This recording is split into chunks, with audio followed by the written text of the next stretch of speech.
Welcome to వార్తా 9. ముందుగా headlines చూద్దాం. లాల్ దర్వాజా మహంకాళి ఆలయంలో ఘనంగా ప్రారంభమైన బోనాలు. 118వ బోనాల ఉత్సవాలకు వైభవంగా శ్రీకారం. తొలి బోనం సమర్పించి బోనాల ఉత్సవాలు ప్రారంభం. భారీగా తరలివచ్చిన భక్తులతో కిటకిటలాడిన ఆలయం. జగన్ చట్టాలను ఉల్లంఘించారన్న గొట్టిపాటి రామకృష్ణ. అనుమతులు లేకుండా ర్యాలీ నిర్వహించారన్న ఆరోపణ. చట్టాన్ని ప్రతి ఒక్కరూ గౌరవించాలని గొట్టిపాటి సూచన. ఘటనపై సమగ్ర విచారణ జరపాలని టీడీపీ డిమాండ్.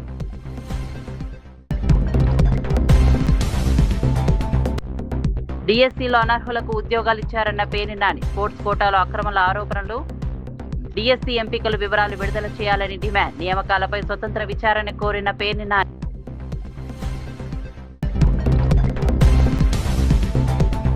కవితను తొలి మహిళా సీఎంగా చూడటమే లక్ష్యమన్న సేన. కవిత నాయకత్వానికి మద్దతు ప్రకటించిన తెలంగాణ రక్షణ సేన. యువతకు అవకాశాలే లక్ష్యమన్న తెలంగాణ రక్షణ సేన. ప్రజా సమస్యలపై ఉద్యమాలు బలోపేతం చేస్తామన్న నేతలు. భోగాపురం అంతర్జాతీయ విమానాశ్రయం ప్రారంభోత్సవ వేడుకల సందర్భంగా విశాఖపట్నం ఆర్కే బీచ్లో ఉత్తరాంధ్ర ఆశయాలకు రెక్కలు అనే నినాదంతో ఫైకేరన్ ఘనంగా నిర్వహించారు.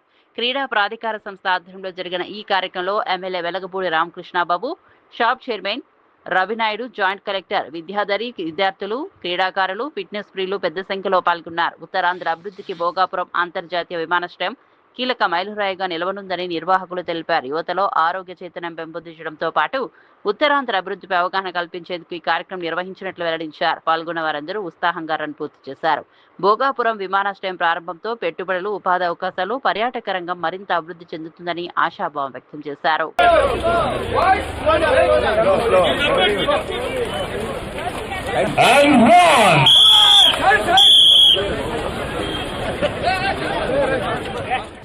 ఆగస్టు 1న honourable prime minister Narendra Modi గారు, అదేవిధంగా మన సీఎం గారు అందరి చేతిలో కూడా మన భోగాపురం ఇంటర్నేషనల్ ఎయిర్పోర్ట్ ఇనాగ్రేట్ అవ్వడం జరుగుతుంది.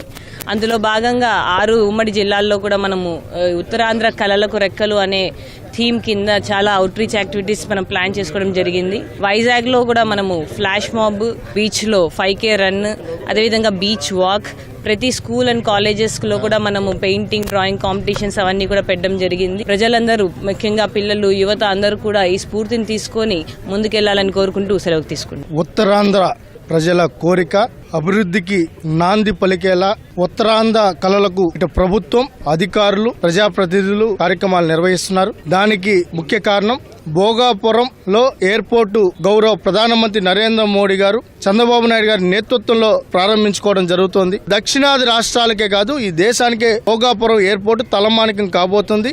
ఒకటే ఆలోచనతో ఉన్నారు. ఉత్తరాంధ్ర ప్రజల కోరికను తీర్చాలి. ఒక ఇంటర్నేషనల్ ఎయిర్పోర్ట్ ఇక్కడ ఉండాలి. ఈ ప్రాంతం అభివృద్ధి చెందాలి. యువతకు ఉపాధి, ఉద్యోగ అవకాశాలు కలగాలన్నా, పరిశ్రమలు రావాలన్నా, పెట్టుబడులు రావాలన్నా ఇక్కడ ఇంటర్నేషనల్ ఎయిర్పోర్ట్ ఉండాలన్న ఆలోచన చేయడం, దానికి అనుగుణంగా కూడా సిద్ధం చేయడం అనేది జరిగింది. మన్యం వీరుడు అల్లూరి సీతారామరాజు గారి పేరు మీద అల్లూరి సీతారామరాజు ఇంటర్నేషనల్ ఎయిర్పోర్ట్ అనే నామకరణం చేయడం జరిగింది. ముఖ్యంగా ఈ ఎయిర్పోర్ట్ నిర్మాణానికి భూములు ఇచ్చినటువంటి రైతులందరికీ కూడా విశాఖ ప్రజల తరపున నా హృదయపూర్వక ధన్యవాదాలు తెలియజేసుకుంటూ భోగాపురం ఎయిర్పోర్టు స్టార్ట్ అవుతుంది. ఉత్తరాంధ్ర కళలకు రెక్కలనే ప్రోగ్రాం శాప్ వారి ఆధ్వర్యంలో 5K రన్ అనే కార్యక్రమాలు చేశారు. హైదరాబాద్ నాంపల్లిలోని బీజేపీ రాష్ట్ర కార్యాలయంలో మాజీ ఎమ్మెల్యే చింతల రామచంద్రారెడ్డి మీడియాతో మాట్లాడారు. రాష్ట్రంలో నెలకొన్న రాజకీయ పరిస్థితులు, ప్రభుత్వ విధానాలు, ప్రజా సమస్యలపై ఆయన స్పందించారు. ఎన్నికల సమయంలో ప్రజలకు ఇచ్చిన హామీలను అమలు చేయడంలో రాష్ట్ర ప్రభుత్వం పూర్తిగా విఫలమైందని విమర్శించారు. రైతులు, నిరుద్యోగులు, మహిళలు, విద్యార్థులకు ఇచ్చిన హామీలు ఇప్పటికీ అమలు కాలేదని ఆరోపించారు. ప్రజా సమస్యల పరిష్కారంలో ప్రభుత్వం నిర్లక్ష్యంగా వ్యవహరిస్తోందని అన్నారు. ప్రజల ఆకాంక్షలకు అనుగుణంగా పాలన సాగడం లేదని విమర్శించారు. బీజేపీ ప్రజా సమస్యలపై నిరంతరం పోరాటం కొనసాగుతుందని స్పష్టం చేశారు. ప్రజల ప్రయోజనాలను కాపాడే అంశాల్లో ఎలాంటి రాజీ ఉండదని తెలిపారు. రాష్ట్ర ప్రభుత్వ వైఫల్యాలను ప్రజల్లోకి తీసుకెళ్లి ప్రజాస్వామ్యబద్ధంగా ఉద్యమాలు కొనసాగిస్తామని చింతల రామచంద్రారెడ్డి వెల్లడించారు. హైదరాబాద్ ఈనాడు ఏ రకంగా వర్షం చినుకొస్తే హైదరాబాద్ మొత్తం కూడా 3 గంటల నుంచి 5 గంటలు ట్రాఫిక్ ఏ రకంగా స్తంభిస్తుందో మనం చూస్తున్నాం. ఈ పరిస్థితి ఎందుకు వస్తుంది? ఈ రాష్ట్రాన్ని ఆంధ్రప్రదేశ్ అవతరణ జరిగినప్పటి నుంచి కూడా ఈ రాష్ట్రాన్ని పరిపాలించినటువంటి వాళ్ళు మొత్తం కూడా ఇప్పటి వరకు కాంగ్రెస్ వాళ్ళే. ఒక్క ఎన్టీ రామారావు గారు తప్ప కాంగ్రెస్ సంస్కృతి, కాంగ్రెస్ పార్టీ నుంచి వచ్చినటువంటి వాళ్ళే ఈ రాష్ట్రాన్ని పరిపాలించారు. అది చంద్రబాబు నాయుడు కావచ్చు, కేసీఆర్ కావచ్చు, వీళ్ళందరూ కూడా. మరి ఎందుకు హైదరాబాదు నుంచి వచ్చేటటువంటి ఆదాయాన్ని మిగతా అన్ని జిల్లాలకు కూడా పంచుతూ అక్కడ అభివృద్ధి జరగాలి, అన్ని జిల్లాల అభివృద్ధి జరగాలి. ఆనాటి అవిభక్త ఆంధ్రప్రదేశ్ కానీ, ఈనాటి తెలంగాణ రాష్ట్రం కానీ. ఇప్పటికి కూడా కాంగ్రెస్ పార్టీ అధికారంలోకి వచ్చి సుమారు 2 సంవత్సరాలు. తెలంగాణ తొలి మహిళా ముఖ్యమంత్రిగా కల్వకుంట్ల కవితను చూడటమే తమ లక్ష్యమని తెలంగాణ రక్షణ సేన ఉప్పల్ నియోజకవర్గ ఇన్ఛార్జ్ పంజీరాయ్ శ్రమణ్ దేవ్ ప్రకటించారు. హైదరాబాద్ ఉప్పల్ బ్యాంకు కాలనీలో నిర్వహించిన ప్రత్యేక సమావేశంలో ఆయన వ్యాఖ్యలు చేశారు. కార్యక్రమానికి ముఖ్య అతిథిగా హాజరైన రాష్ట్ర నాయకుడు ఈగా సంతోష్ ముదిరాజ్ మాట్లాడుతూ పేదల అభ్యున్నతి కోసం కవిత ఆకాంక్షలకు అనుగుణంగా ప్రతి ఒక్కరూ పనిచేయాలని పిలుపునిచ్చారు. యువత, విద్యావంతులకు అవకాశాలు కల్పించేందుకు శ్రమణ్ దేవుడు ఉప్పల్ నియోజకవర్గ ఇన్ఛార్జిగా నియమించడం అభినందనీయమన్నారు.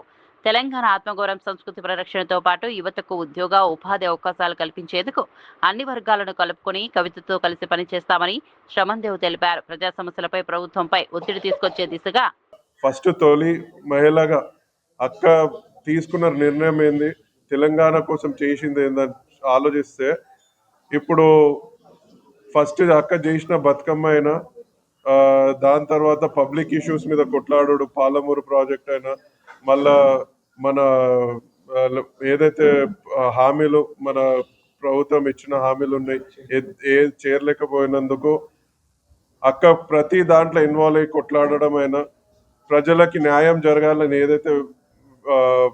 ఏదైతే దాంట్లో పోతున్నారో అక్క అది చూసి ఎస్పెషల్లీ కరెంట్ జనరేషన్ యూత్ ఏదైతే ఉంది వాళ్ళ ఆలోచన ఏంటంటే ఇట్లాంటి లీడర్స్ ప్రజల కోసం, సామాజిక తెలంగాణ కోసం కొట్లాడేటోళ్ళు కావాలని అది చూసి ఎస్పెషల్గా నేను అట్రాక్ట్ అయినా.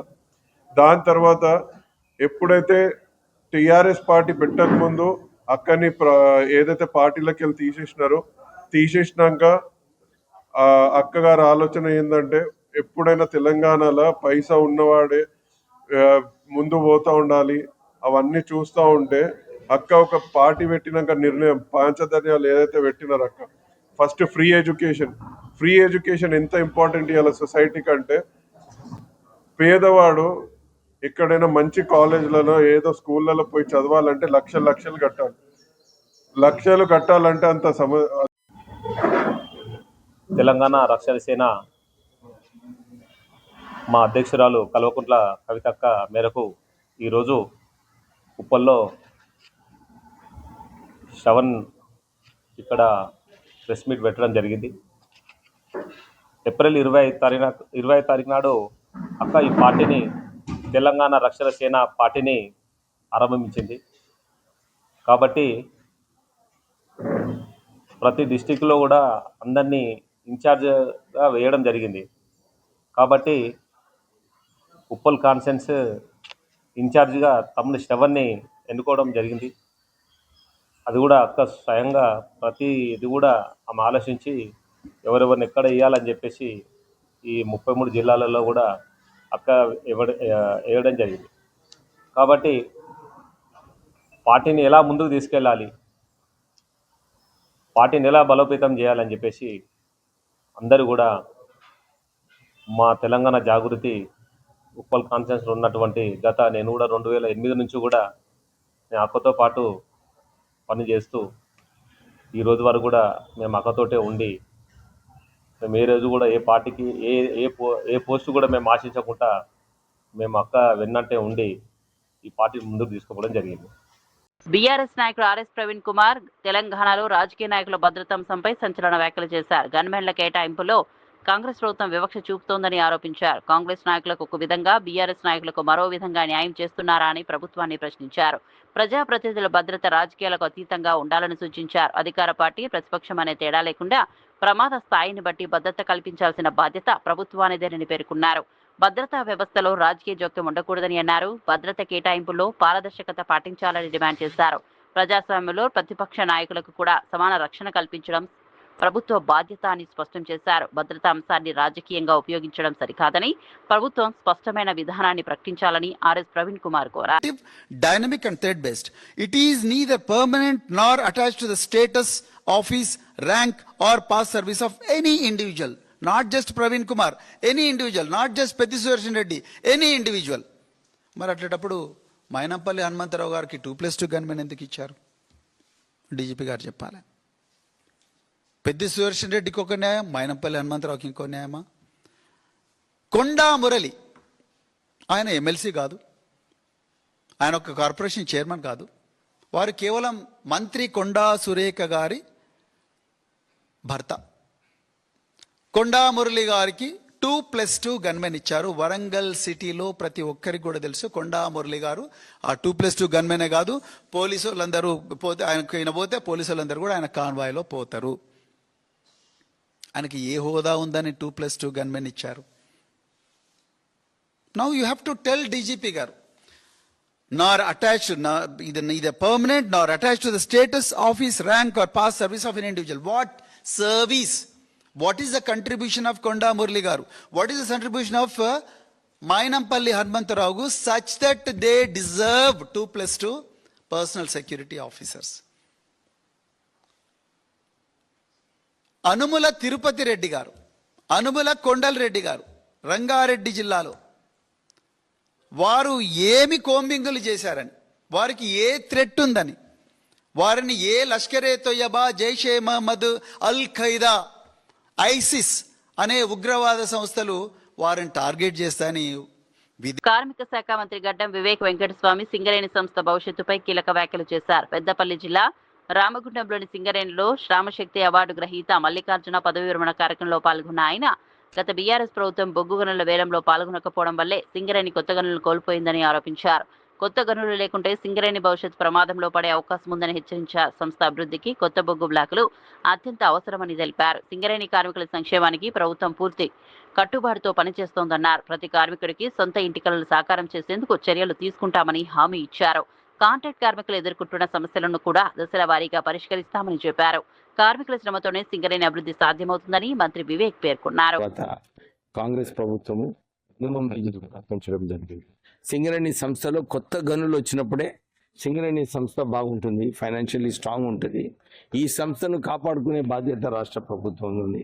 టీఆర్ఎస్ హయాంలో వేలంలో పాల్గొనలేదు, కానీ కాంగ్రెస్ వచ్చిన తర్వాత వేలంలో పాల్గొని కొత్త మైన్స్ రావడం జరిగింది. ఫ్యూచర్లో కూడా కొత్త మైన్స్ లో పాల్గొని కొత్త మైన్స్ తీసుకొచ్చి ఈ సింగరేణి సంస్థను ఇంకా 100 మిలియన్ టన్నులు బాధ్యత రాష్ట్ర ప్రభుత్వంలో ఉంది. డిఎస్సీ 2025 నియామకాలపై మాజీ మంత్రి పేర్ని నాని మరోసారి తీవ్ర ఆరోపణలు చేశారు. డిఎస్సీ నియామకాల్లో అనర్హులకు ఉద్యోగాలు కల్పించారని ఆరోపించారు.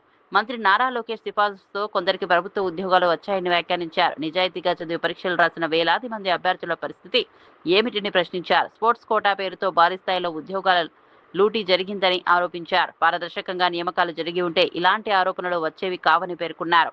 డిఎస్సీ ఎంపికలపై పూర్తి వివరాలను ప్రభుత్వం బహిర్గతం చేయాలని డిమాండ్ చేశారు. ఆరోపణలపై న్యాయపరమైన లేదా స్వతంత్ర విచారణ జరిపి నిజ నిజాలు ప్రజలకు తెలియజేయాలని కోరారు. నిరుద్యోగ యువత భవిష్యత్తుతో ముడిపడిన అంశాల్లో ప్రభుత్వం బాధ్యతాయుతంగా వ్యవహరించాలని సూచించారు. విద్యార్థులు అభ్యర్థుల నమ్మకాన్ని నిలబెట్టేలా పారదర్శక చర్యలు తీసుకోవాలని పేర్ని నాని డిమాండ్ చేశారు. కష్టపడి ఎన్నో సంవత్సరాల తరబడి తరఫీదు పొంది నిరంతరం అన్నం తిన్నారో లేదో కానీ ఇదే పని మీద చదివి బాగా రాసి నిజాయితీగా టీచర్ ఉద్యోగాలు పొందిన వాళ్ళ గురించి వైఎస్ఆర్ కాంగ్రెస్ పార్టీకి ఎటువంటి చింత లేదు, ఎటువంటి బాధ లేదు. కానీ ఈ కష్టపడి చదివి ఉద్యోగాల్లోకి వచ్చినటువంటి అర్హత గల టీచర్లతో పాటుగా అర్హత లేని దొంగ టీచర్లు లోకేష్ నాయకత్వంలో లోకేష్ చేత రికమెండ్ చేయబడి వచ్చారనేదే డబ్బుతోనో లేదా పార్టీ ముద్ర మీదో పార్టీ పచ్చబిళ్ళ ఉన్నోళ్ళు లోపలికి వచ్చారు అనేది వైఎస్ఆర్ కాంగ్రెస్ పార్టీ యొక్క ఆధారాలతో కూడినటువంటి అనేక సందేహాలని ప్రజల తరపున ప్రభుత్వాన్ని ప్రశ్నించడం జరిగింది. వర్టికల్ హారిజాంటల్ రిజర్వేషన్ అని చెప్పి రకరకాల పేర్లతో అనేక దొంగతనాలు చేశారు. స్పోర్ట్స్ కోటా పేరుతో అయితే లూటీ చేశారు. ఇవాళ నిజాయితీగా సమాధానం చెప్పేవాళ్ళు లేడు ఈ ప్రభుత్వంలో. ఎవడన్నా పేపర్ ఇచ్చేవాడు, పరీక్ష చేసేవాడు ఇంతవరకు ఆంధ్రప్రదేశ్ రాష్ట్ర చరిత్రలో ఎవరు లేరు. రెండు ఒకడే. పేపర్ తయారు చేసేవాడు అతనే, అంటే అదే వ్యవస్థ, పరీక్ష పెట్టేది అదే వ్యవస్థ. అంటే పేపర్ తయారు చేసేటువంటి ఆఫీస్లో ఉన్న వాళ్ళందరూ కూడా పరీక్షల్లో ఉంటారు. ఎంత దుర్మార్గం అంటే ఈ ప్రభుత్వం కాంట్రాక్ట్ బేసిస్లో పనిచేసేటువంటి అకౌంటబిలిటీ లేనటువంటి, బాధ్యత లేనటువంటి ఉద్యోగస్తుల చేత ఈ ప్రక్రియ అంతా నడిపించడం వల్ల ఇవాళ అనేక అనుమానాలు, అనేక ఆధారాలు. డిఎస్సి పేపర్ లీక్ అయిందంటాకి కృష్ణా జిల్లాలో ఒక అబ్బాయి నవీన్ అని చెప్పిన ఒక అబ్బాయి ఉన్నాడని చెప్తున్నారు. ఆ అబ్బాయి ఎస్సీఆర్టీలో పనిచేస్తున్నాడు కాంట్రాక్ట్ ఎంప్లాయీగా. పేపర్ తయారు చేసే దాంట్లో అతను ఆ అప్లోడ్ చేసడంలో కానీ లేదా డిజిటలైజేషన్లో కానీ కంప్యూటరైజేషన్ ప్రక్రియలో మొత్తం అతను ఉన్నాడు అని చెప్తున్నారు. అతనికి కృష్ణా జిల్లాలో టాపర్ కింద వచ్చాడు సోషల్ స్టడీస్లో. అలాగే లాంగ్వేజెస్లో జోన్ 2లో 6th ర్యాంకర్గా వచ్చాడు. జిల్లా కలెక్టర్ ఆఫీస్లో, ఎందుకంటే డిఎస్సి అంటే డిస్ట్రిక్ట్ సెలక్షన్ కమిటీ. ఈ డిస్ట్రిక్ట్ సెలక్షన్ కమిటీలో సాంప్రదాయంగా ఎప్పుడు కూడా జిల్లా కలెక్టరేట్లోనే ఈ టీచర్ల మెరిట్ లిస్టు కడతారు. కానీ ఎందుకు కట్టలేదు ఈసారి 2025లో? కేవలం ఆన్లైన్లోనే ఎందుకు పెట్టారు? మరి ఆన్లైన్లో ఫస్ట్ మెరిట్ లిస్టులో నవీన్ అనే కుర్రోడికి అనకాపల్లి కలెక్టరేట్ వద్ద సిఐటియు ఆధ్వర్యంలో స్కీమ్ వర్కర్లు భారీ నిరసన చేపట్టారు. అంగన్వాడీ, ఐకేపీ, డ్వాక్రా, మిడ్ డే మీల్స్ కార్మికులకు నెలకు 26,000 కనీస వేతనం అమలు చేయాలని డిమాండ్ చేశారు. కలెక్టర్కు వినతిపత్రం అందించేందుకు వెళ్లిన కార్మికులను పోలీసులు అడ్డుకోవడంతో తోపులాట చోటు చేసుకుంది. ఈ ఘటనలో కొందరు మహిళా కానిస్టేబుళ్లు, కార్మికులకు స్వల్ప గాయాలయ్యాయి. ఎన్నికల సమయంలో హామీ ఇచ్చిన నారా లోకేష్ అధికారంలోకి వచ్చిన తర్వాత స్కీమ్ వర్కర్ల సమస్యలను పట్టించుకోవడం లేదని నాయకులు ఆరోపించారు. కార్మికుల డిమాండ్లను వెంటనే పరిష్కరించాలని, లేకుంటే ప్రభుత్వంపై ఉద్యమాన్ని మరింత ఉధృతం చేస్తామని హెచ్చరించారు.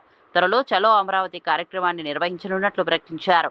కార్మికుల హక్కులను పరిరక్షించి ఎన్నికల హామీలను అమలు చేయాలని సిఐటియు నాయకులు ప్రభుత్వాన్ని డిమాండ్ చేశారు. బాబోయ్, మా జీతాలు పెంచండి, కనీస వేతనాలు 26,000 ఇవ్వండి అని చెప్పేసి మేము రాష్ట్ర వ్యాప్తంగా నెల రోజుల నుంచి కూడా గొంతెత్తి వీధి ప్రతి మండలంలోని కూడా పెద్ద ఎత్తున ఈ ప్రభుత్వానికి అనేక వినతులు ఇస్తే కనీసంగా పట్టించుకోలేదు. అందుకోసమే ఈ రోజు ఏదైతే రాష్ట్రంలో ఉండే అన్ని కలెక్టర్ ఆఫీసుల దగ్గర స్కీమ్ వర్కర్స్ అందరూ కూడా పెద్ద ఎత్తున చీమల దండుగా కదిలింది. కానీ ఈ దండు ఈ రోజు కదిలిందని చెప్పేసి ప్రభుత్వం దగ్గర నుంచి ఒక సానుకూలమైన జీతాల పెరుగుదలగా మాత్రం రాకపోతే మొత్తం ఈ దండంతా కూడా చంద్రబాబు నాయుడు దగ్గరికి వెళ్ళడానికి కూడా సిద్ధంగా ఉంది. చలో అమరావతి, ఆ రకంగా అమరావతికి వచ్చే వరకు కూడా ఈ కూటమి ప్రభుత్వం ఆ రకంగా వేచి చూడడం కాకుండా వెంటనే జీతాలు పెంచడం కోసం తగిన చర్యలు తీసుకోవాలి, ఆదేశాలు ఇవ్వాలి. లేదనుకుంటే మాత్రం ఈ పోరాటాన్ని మరింత ఉధృతం చేస్తాం. దానికి ఈ రాష్ట్రంలో ఉండే కూటమి ప్రభుత్వం బాధ్యత వహించాల్సి ఉంటుందని చెప్పేసి తెలియజేసుకుంటున్నాను. అంగన్వాడీ వర్కర్స్, మధ్యాహ్నం భోజనం, ఐకేపీ, ఆశా, శానిటైజర్ వర్కర్స్ ఈ రోజు కలెక్టర్ ఆఫీస్ ముట్టడి కార్యక్రమం పెట్టారు. ఈ కలెక్టర్ ఆఫీస్ ముట్టడి భాగంలో ఈ రోజు కనీసం 26,000 అమలు చేయాలని డిమాండ్ చేసి గత 5 సంవత్సరాలుగా కనీసం వాళ్ళ జీతాలు పెంచే పాపానికి పోలేదు ఈ ప్రభుత్వం. కూటమి ప్రభుత్వం దుర్మార్గం ఏంటంటే ఈరోజు కనీసం వేతనం లేదు వాళ్ళకి, ఈరోజు సౌకర్యాలు ఏమీ లేవు. అంగన్వాడీలో శిశుమరణాలు కాపాడుతూ ఉన్నారు. అలాగే ఆశలు ఉన్నారంటే కరోనా టైంలో ఎంతో మంది ప్రాణాలు కాపాడారు. అయినప్పుడు కూడా ఈ ప్రభుత్వం ఏమాత్రం తగ్గలేదు. మధ్యాహ్నం భోజన కార్మికులు ఉన్నారంటే ఉదయం నుంచి సాయంత్రం వరకు బిడ్డ చాకరీ చేస్తూ ఉన్నారు. కనీసం వాళ్ళకి వేతనం అంటూ పెంచలేదు. అలాగే శానిటైజర్ వర్కర్స్ ఉన్నారు, వాళ్ళకు కూడా ఉదయం నుంచి సాయంత్రం వరకు స్కూల్లోనే ఉంటారు, కానీ వాళ్ళకు కూడా వేతనాలు లేవు. అలాగే ఈ రోజు ధర్నా పెడితే కలెక్టర్ గారు ఆఫీస్ లో లేకుండా వెళ్ళిపోయారు. అంటే స్కీమ్ వర్కర్స్ ఉంటేనే ఈ ప్రభుత్వం నడుస్తుంది. ఈ ప్రభుత్వం నడిపించేది స్కీమ్ వర్కర్సే. అలాంటి సందర్భాల్లో ఈ రోజు ధర్నా ఉన్నట్టు కలెక్టర్ గారు కలెక్టర్ ఆఫీస్ లో లేకుండా పోవడం చాలా దుర్మార్గం అని మేము సిఐటిగా చెప్తున్నాము. ఈ రోజుతో ఆగిపోదు, భవిష్యత్తులో ఈ పోరాటం కొనసాగుతూ ఉంది. వాళ్ళ జీతాలు పెంచే వరకు మేము పోరాడతామని తెలుపుతూ ఉన్నాము. అఖిల భారత స్థాయిలో ఒక జేఏసీ కింద ఏర్పడి ఇవాళ స్కీముల వర్కర్లకు సంఘీభావం తెలియడానికి వస్తే ఇవాళ మహిళలకి ఫ్రెండ్లీ ప్రభుత్వం, మహిళలకు స్నేహపూర్వక ప్రభుత్వం చెప్పినా కానీ ఇవాళ కోట్లాది మంది ఇబ్బంది పడుతున్నా కానీ ఈ యొక్క పోలీసులు వ్యవస్థను పెట్టి దౌర్జన్యం చేయడం మహిళల గౌరవం అంటే ఇదేనా అని చెప్పేసి మేము అడుగుతున్నాం. గత 42 రోజులు సమ్మె చేసినప్పుడు ప్రభుత్వం రాతపూర్వకం ఇచ్చింది. నేనున్నాను, నేను చూశాను.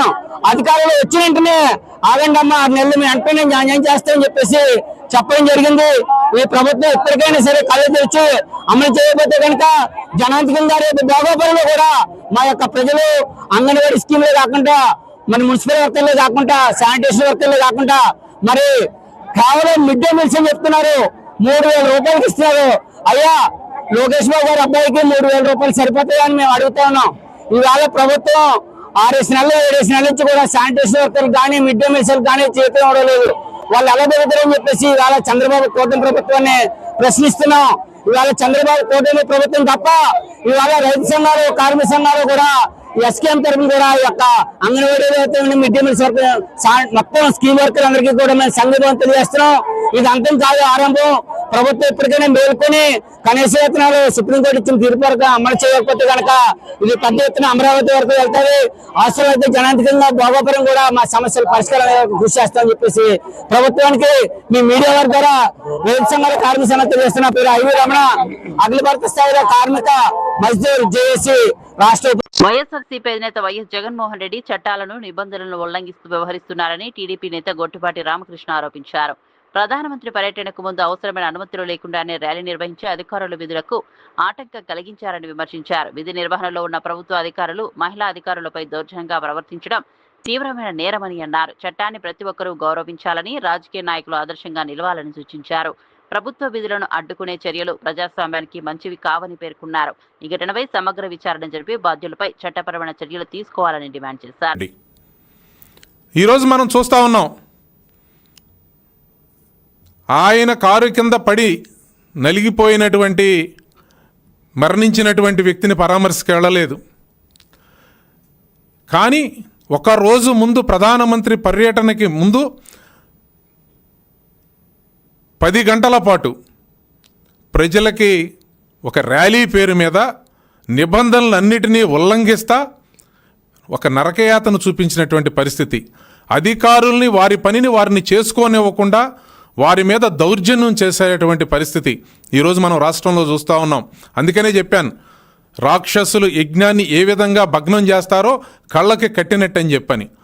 అధికారులు ఇచ్చినటువంటి ఆదేశాలని ఉల్లంఘించటం ఇది చట్టరీత్యా నేరం. ప్రజల్ని యొక్క స్వేచ్ఛని, వాళ్ళ యొక్క ప్రయాణాలని అడ్డుకోవటం నిబంధనలకు విరుద్ధంగా ఇది ఒక క్రిమినల్ చర్య. ప్రభుత్వ ఉద్యోగి యొక్క విధులని ఆటంకపరుస్తా వారు విధులు నిర్వహించకుండా ఉండటానికి వాళ్ళ మీద బలప్రయోగం చేయటం ఇది ఒక క్రిమినల్ కింద వస్తుంది, క్రిమినల్ చర్య. అంతేకాకుండా మహిళా ఉద్యోగుల మీద దాడి చేయటం, వాళ్ళ మీద క్రిమినల్ ఫోర్స్ని బలప్రయోగాన్ని ప్రయోగించటం వాళ్ళ మీద ఇది చట్టరీత్యా నేరం. ఇన్ని ఉల్లంఘనలు పాల్పడి నువ్వు సాధించింది ఏంటి? అక్కడ దాకా వెళ్ళి ఈ రాష్ట్రంలో కనీసం పరామర్శించటానికి వెళ్తున్నాను అని నువ్వు చెప్పి వెళ్ళినటువంటి వ్యక్తిని పరామర్శించావా? నీ ఉద్దేశం అది కాదు. హైదరాబాద్ గాంధీ భవన్ లో ప్రభుత్వ సలహాదారు వి హనుమంతరావు మీడియా సమావేశం నిర్వహించారు. కేంద్రంలో అధికారంలో ఉన్న బీజేపీ ప్రభుత్వం బెదిరింపు రాజకీయాలకు స్వస్తి చెప్పాలని డిమాండ్ చేశారు. ప్రతిపక్ష నాయకులు, విద్యార్థి నాయకులను భయభ్రాంతులకు గురిచేసే విధంగా వ్యవహరించడం ప్రజాస్వామ్యానికి హానికరమని అన్నారు.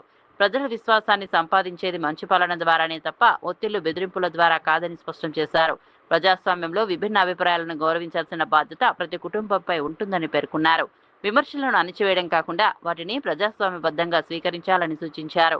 ప్రజల సమస్యల పరిష్కారంపై దృష్టి సారించాల్సిన సమయంలో రాజకీయ వేధింపులు తగవని వ్యాఖ్యానించారు. రాజ్యాంగ విలువలను పరిరక్షిస్తూ పాలన సాగించాలని కేంద్ర ప్రభుత్వానికి హనుమంతరావు సూచించారు. డైరెక్టర్ కూడా బాగుండాలి కదండి.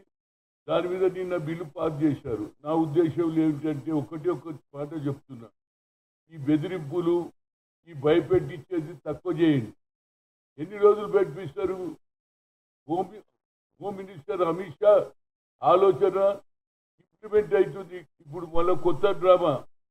పోలీసు వాళ్ళు ఇప్పుడు అన్నీ ఏం చెప్తున్నారు, ఇంతమంది పోలీసు వాళ్ళు దెబ్బలు తిన్నారు, ఇంతమంది కాలు ఇరిగింది, చెయ్యి ఇరిగింది అని మళ్ళీ కొత్త నాటకము. అసలు మీరు ఏదైతే ఒప్పందం ఏం జరిగింది, అన్ని కేసులు విత్డ్రా చేస్తాం. వాళ్ళ డిమాండ్ కూడా ఒకటి ఉన్నది. కేసులే కాక చనిపోయినటువంటి 21 మందికి 1 crore వాళ్ళకు సాయం చేయాలని రాహుల్ గాంధీ గారు కూడా అందరూ కూడా పార్లమెంట్లో మాట్లాడారు. అందరూ మాట్లాడినాక కూడా బెదిరింపులతోనే అడుగుతున్నా. భయపెట్టించేసి రాజకీయాలల్లో ప్రజల ఏదైతే విశ్వాసాన్ని ముందుకోవాలి తప్పితే బెదిరించి పార్టీలో చేర్చడం, ముఖ్యంగా ఏదైతే ఆర్ఎస్ఎస్ ఉన్నది, విశ్వ హిందూ పరిషత్ ఉన్నది, ఇంత ఆలోచన ఏమిటో నాకు అర్థమైతలేదు. ఎంతసేపటికి హిందూ హిందూ హిందూ అంటున్నారు. మరి హిందువుల మీద హిందూ దేశం కావాలని మీ ఆలోచన ఉన్నప్పటికీ ఇవాళ అయోధ్యలో రాముని గుడి కట్టిస్తే దాని మీద కోట్ల రూపాయలు తినేశారు. దాని మీద ఒక్క నాయకుడు మాట్లాడాడు, ప్రధానమంత్రి మాట్లాడాడు, అమిత్ షా మాట్లాడాడు. ఆఖరికి వస్తే ఆర్ఎస్ఎస్ వాళ్ళు దాన్ని రాష్ట్ర ప్రభుత్వం ద్వారా ఇన్వెస్టిగేషన్ చేస్తుంది, కానీ దాని మీద మాకు నమ్మకం లేదు. కరీంనగర్ నగర ప్రజలకు మెరుగైన ప్రజా రవాణా సౌకర్యం కల్పించేందుకు సిటీ మెట్రో ఎక్స్ప్రెస్ బస్సు సేవలను ప్రారంభించారు. రవాణా శాఖ మంత్రి Ponnam Prabhakar, RTC MD Nagireddy Karimnagar bus స్టేషన్లో ఈ సేవలను ప్రారంభించారు. అనంతరం మంత్రి స్థానిక ఎమ్మెల్యేలు బస్సులో కరీంనగర్ బస్టాండ్ నుంచి వాగేశ్వరి కళాశాల వరకు ప్రయాణించారు. నగర శివారు ప్రాంతాల నుంచి విద్య, ఉద్యోగాల కోసం ప్రతి ఒక్కరూ నగరానికి వచ్చే ప్రజలకు ఈ సేవలు ఎంతో ఉపయోగపడతాయని మంత్రి తెలిపారు. త్వరలో మరో 3 మార్గాల్లో కూడా ఈ సేవలను విస్తరించే అంశాన్ని పరిశీలిస్తున్నట్లు అధికారులు వెల్లడించారు. విద్యార్థులు, ఉద్యోగులు, మహిళలు, వృద్ధులకు సౌకర్యవంతమైన ప్రయాణం కల్పించడమే ఈ సేవల ప్రధాన ఉద్దేశమన్నారు.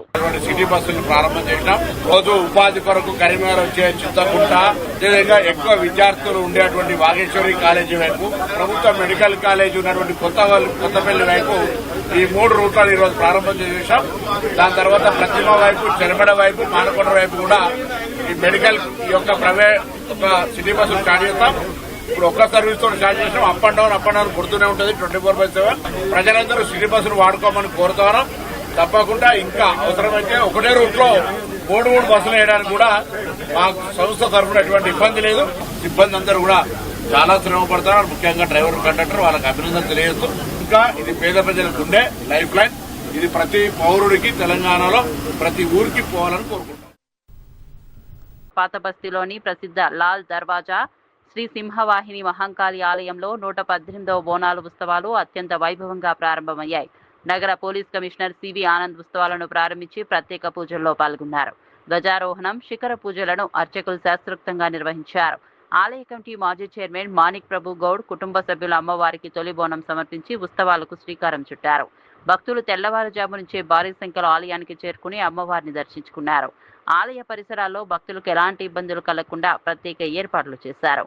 పోలీసులు విస్తృత బందోబస్తు ఏర్పాటు చేసి భద్రతను కట్టుదిట్టం చేశారు. బోనాల సందర్భంగా ప్రత్యేక సాంస్కృతిక కార్యక్రమాలు, సాంప్రదాయ పోతరాజుల విన్యాసాలు భక్తులను ఆకట్టుకున్నాయి. రానున్న రోజుల్లో జరిగే ప్రధాన బోనాల వేడుకలకు కూడా భారీ సంఖ్యలో భక్తులు హాజరయ్యే అవకాశం ఉందని తెలిపారు. లాల్ దర్వాజా మళ్ళీ ఉజ్జయిని మహంకాళి టెంపుల్ 2 బోనాలు ఇప్పుడు మిగిలినాం. అంతకుముందు మన గోల్కొండ బోనాలు, బల్కంపేట బోనాలు కూడా చాలా ఒక ప్రశాంత వాతావరణం